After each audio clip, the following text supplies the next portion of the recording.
Assalamualaikum warahmatullahi taala wabarakatuh. Okey, selamat petang murid-murid. Insya-Allah petang ni kita akan sambung pelajaran kedua kita, iaitu sirah Nabi Muhammad sallallahu alaihi wasallam. Masih lagi dalam unit yang pertama. Okey, pelajaran yang ketiga. Okey, minggu lepas kita masuk pelajaran yang kedua mengenai perang Badar. Okey, hari ini kita akan masuk kepada pelajaran yang ketiga, iaitu perang Uhud. Okey, perang Uhud. Kita tengok murid-murid boleh tengok, kalau ada buku tab boleh buka buku tab muka surat 9, ataupun kalau tak ada boleh tengok nota yang ustaz bagi dalam grup. Kemudian ataupun boleh refer pada skrin lah kalau nak tengok. Okey. Kita start perang Uhud.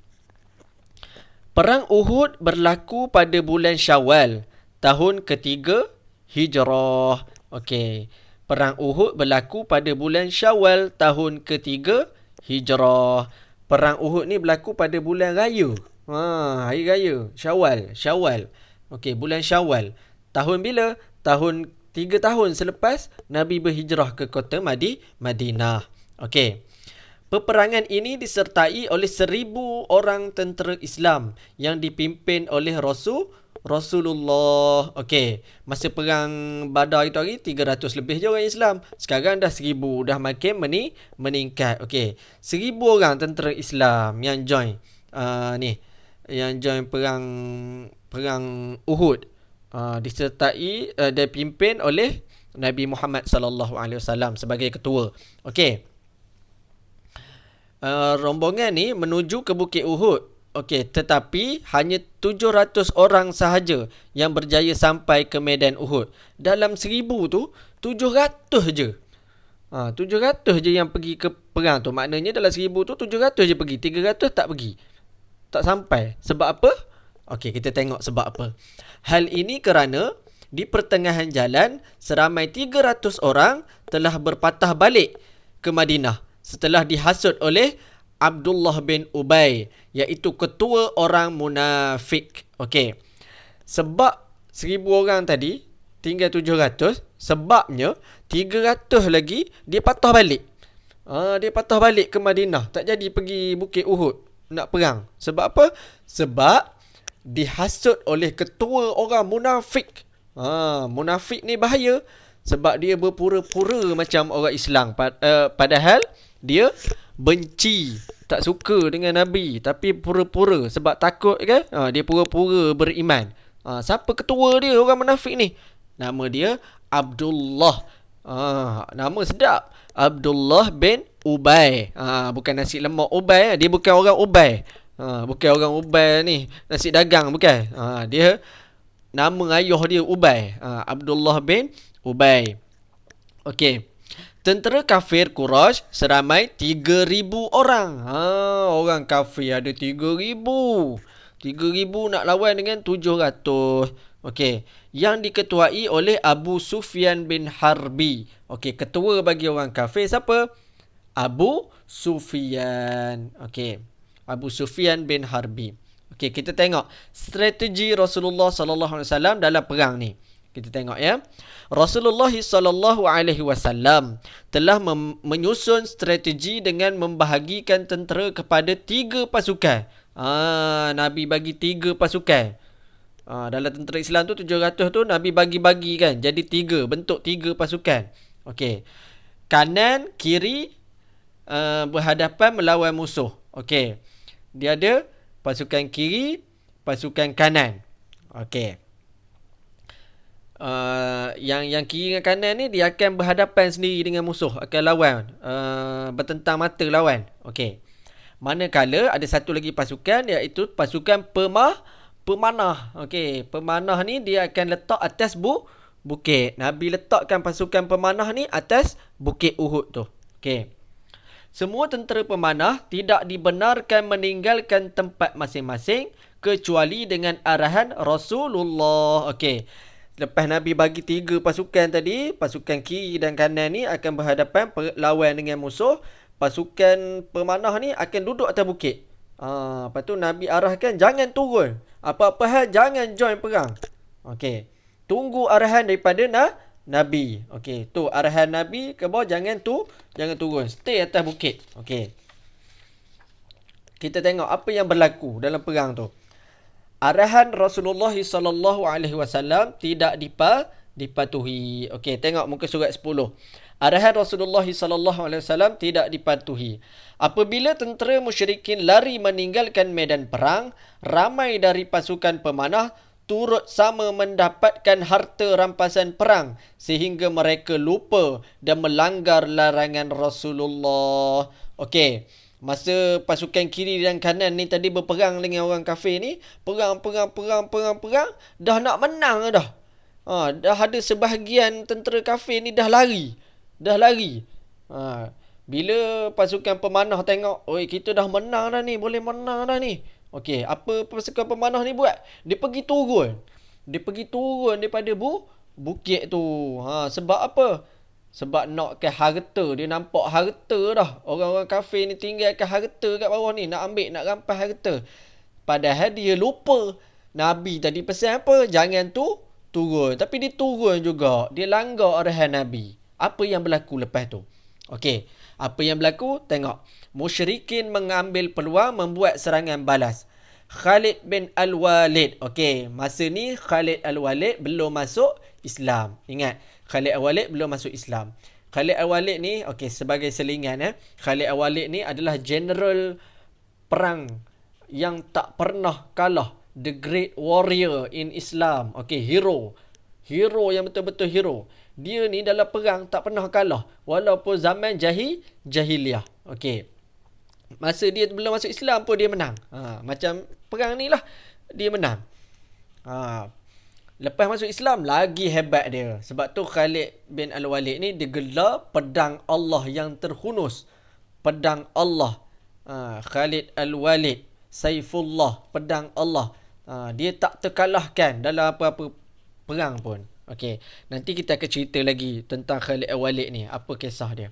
Okey. Khalid Al-Walid, ketua sayap kanan kafir Quraisy, bertindak balas melakukan serangan hendak dari arah belakang. Okey, dia tengok tentera Islam pasukan pemanah ni turun daripada bukit, apa dia buat? Dia pusing ikut belakang bukit tu, dia serang orang Islam daripada belakang. Dia counter balik. Counter attack balik. Dalam serangan tersebut, tentera Islam terkepung dan menjadi lemah. Bila tentera Khalid Walid ni pusing ikut belakang, dia kepung lah. Belah belakang ada tentera kafir, belah depan ada tentera kafir. Tak dan nak lari ke mana. Okey. Kemudian tersebar khabar angin yang mengatakan Rasulullah sallallahu alaihi wasallam telah terbunuh. Ya, masa perang ni ada khabar angin kata Nabi terbunuh. Sebab apa? Ada seorang hamba Allah ni baling batu rasanya. Baling batu terkena Nabi Muhammad. Okey. Terkena Nabi Muhammad, lalu cederalah Nabi. Okey. Keadaan ini menyebabkan tentera Islam menjadi kucak-kacir. Bila dengar, Nabi syahid, Nabi sudah meninggal, jadi serabut, jadi kucak lana masa perang tu. Tak keruan orang Islam, padahal tak meninggal pun lagi. Okey. Rasulullah sallallahu alaihi wasallam tercedera. Okey. Kita tengok masa perang ni Nabi cedera. Rasulullah sallallahu orang-orang kafir Quraisy terus melancarkan serangan dan menghampiri Rasulullah. Ketika saat genting itu, Ubay bin Khalaf menghampiri Rasulullah untuk membunuh baginda. Rasulullah mengambil sebatang tombak dan terus merejam ke leher Ubay, lalu meninggal dunia. Okey. Ubay bin Khalaf, dia nak bunuh Nabi. Tak dan dia nak bunuh, Nabi baling tombak kena leher dia. Okey, meninggal. Okey, Ubay bin Khalaf adalah satu-satunya orang yang dibunuh oleh Rasulullah. Ubay ni special tak? Dia seorang je mati di tangan Nabi. Kafir, confirm neraka lah, jahanam lah kan dia kan. Sebabnya dia antara banyak-banyak perang Nabi join, Nabi tak pernah bunuh orang. Nabi bunuh dia seorang je. Ubay bin Khalaf. Okey. Beberapa orang sahabat telah terbunuh ketika bertindak melindungi Rasulullah dengan membuat perisai. Namun baginda mengalami luka pada muka, bibir dan lutut serta pipi ketika terjatuh ke dalam perangkap yang digali oleh Abu Ammar Ar-Rahab. Okey, Nabi jatuh dalam perangkap, dalam lubang yang orang kafir buat. Okey. Kita tengok berapa ramai tentera yang terbunuh dan syahid. Okey, bilangan tentera Islam yang terbunuh dalam peperangan ini kira-kira 70 orang. Dalam 700 tadi, 70 orang yang meninggal. Jumlah tentera kafir Quraisy seramai 32 orang. Dalam 3,000 tadi, hanya 32 orang je tentera Quraisy yang mati. Bapa saudara Nabi, Sayyidina Hamzah bin Abdul Muttalib, mati dibunuh oleh seorang lelaki bernama Wahsy. Okey. Kisah Hamzah bin Abdul Muttalib, pak saudara Nabi ni. Hamzah, Sayyidina Hamzah. Dia mati dibunuh oleh seorang lelaki kulit hitam yang bernama Wahsy. Wahsy ni hamba juga. Okey. Nanti kalau kita dah start kelas semula, kita dah berjumpa, Ustaz akan ceritakan lebih lanjut tentang Sayyidina Hamzah dan Wahsy ni. Okey. Perut Sayyidina Hamzah telah ditebuk oleh isteri Abu Sufyan, iaitu Hindun. Okey.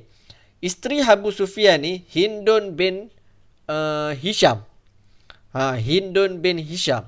Hindun bin Hisham ni, isteri Abu Sufyan ni adalah siapa dia?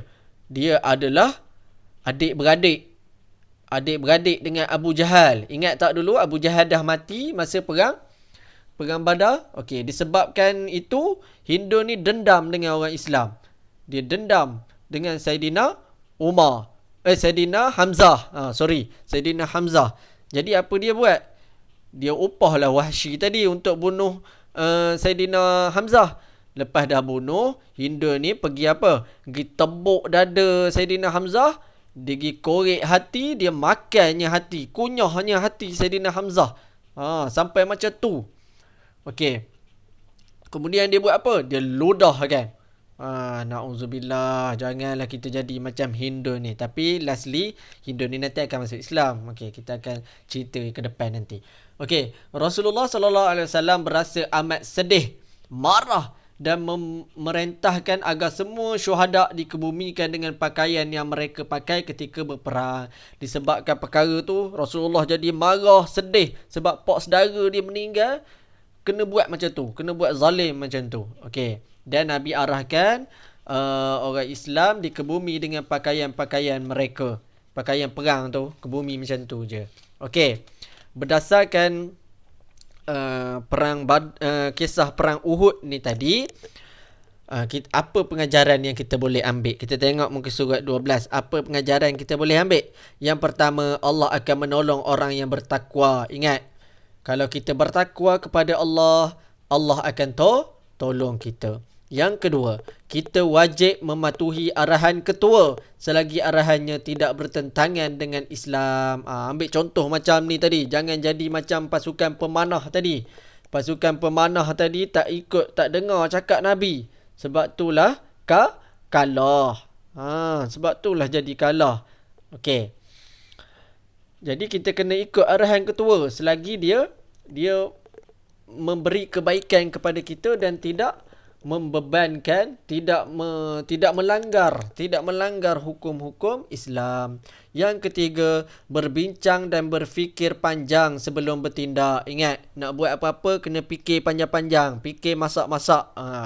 Yang keempat, bersabar dan redha dengan musibah dan dugaan yang menimpa. Tengok Nabi kena macam tu, dia masih lagi sabar dan redha.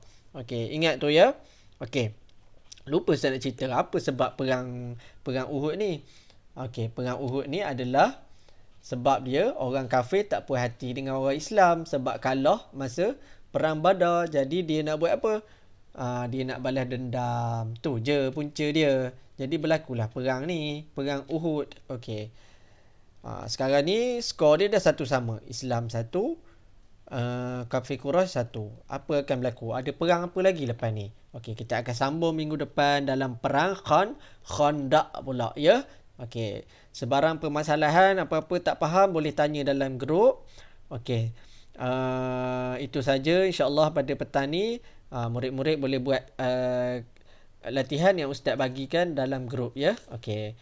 Wabillahi taufiq wa hidayah. Assalamualaikum warahmatullahi taala wabarakatuh.